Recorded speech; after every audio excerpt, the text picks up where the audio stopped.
Hi guys, எப்பயும் போல இன்னைக்கு காலைல எழுந்தாச்சு. கோகோ மாடிக்கு கூட்டு போனோம். வந்துட்டான் ரெடியா.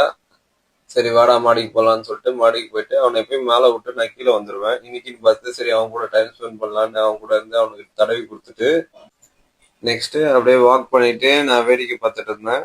கோகோவும் வந்து வேடிக்கை பார்க்க வந்துட்டான். சரி வாடா கீழே போகலான்னு சொன்ன உடனே வந்துட்டான் இன்னைக்கு அதிசயமா.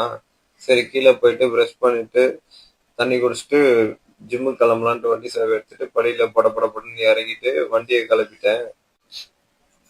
எனர்ஜியே இல்லாத மாதிரி இருந்ததுன்ட்டு ஒரு பிளாக் காஃபி போடலாம் சேட்டா கடைக்கு வண்டி விட்டு ஒரு பிளாக் காஃபி சொல்லிட்டு பிளாக் காஃபி வாங்கி குடிச்சிட்டு அங்கேருந்து ஜிம்முக்கு கிளம்பிட்டேன். ஜிம்முக்கு போன உடனே தான் தெரிஞ்சு சரியான ரஷ்ஷு. சரி நம்ம லெக்கும் பைசப்ஸும் தானே போட போகிறோன்ட்டு போட்டு இன்னைக்கான பம்பை பார்த்துட்டு ஜிம்லேருந்து கிளம்பிட்டேன். சரி போகிற வரல வீட்டில் பிரெட் இல்லைன்ட்டு கிரே சூப்பர் மார்க்கெட் போயிட்டு பிரெட்டை வாங்கிட்டு வீட்டுக்கு போய் பிரெட் ஆம்லெட் போட்டு சாப்பிட்டு பேஸ்கெட்ல எவ்வளோ துணி இருக்குன்னு பார்த்தா ஃபுல்லாகிட்டு இருக்குது. அதை எடுத்துகிட்டு போய் துவைக்க போடலான்ட்டு கீழே போயிட்டு மிஷினில் துணியை போட்டு இன்னைக்கான வேலையெல்லாம் முடிச்சுட்டு கொஞ்ச நேரம் ஏதாச்சும் வெப் சீரிஸ் பார்க்கலான்ட்டு கம்ப்யூட்டரில் உட்காந்து வெப் சீரிஸ் பார்த்துட்டு டைம் போனதே தெரியல. மணி 3 ஆகிட்டு இருக்கு.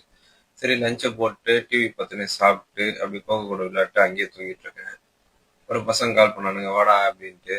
அங்கே அவனுங்களை பார்க்க போயிட்டு டீ கடையாண்ட போய் அட்டி அடிச்சுட்டு அவனுங்க கூட ஒரு கொஞ்ச நேரம் கதை பேசிட்டு அப்புறம் அங்கேருந்து வீட்டுக்கு கிளம்பிட்டேன்.